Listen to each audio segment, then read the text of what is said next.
বিসমিল্লাহির রহমানির রহিম। মানবাধিকার সামাজিক উন্নয়ন কল্যাণ পরিষদের চেয়ারম্যান আলী হায়দার। আজকে সারা দেশে কুয়াশাচ্ছন্ন শীতল বাতাস বইতেছে। সবাই সচেতন থাকবেন, গরম জামা কাপড় পরবেন।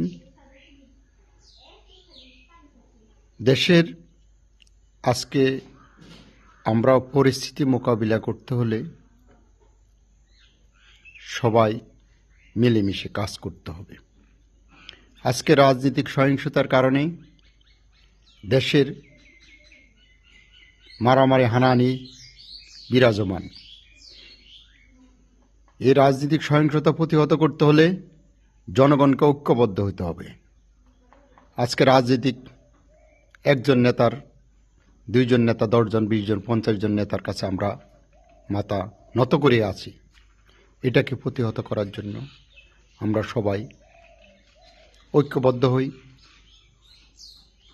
যে নেতা সে আমার মতো মানুষ, আমার মতো জনগণ, আপনার মতো জনগণ, সেটাই ভেবে ঐক্যবদ্ধ হন।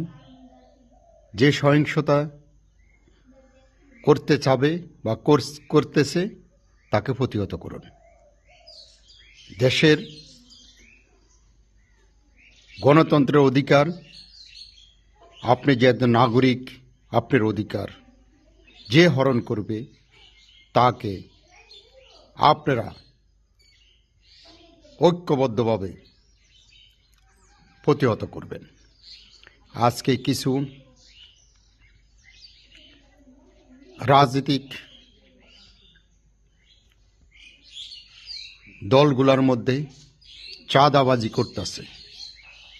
আজকে এক দোকানদার থেকে চাঁদা নিচ্ছে, সে বাড়তি দামে আপনার কাছে মাল বিক্রি করতেছে। এতে বোঝা যাচ্ছে আপনি ওই চাঁদাবাজের কাছে জিম্মি।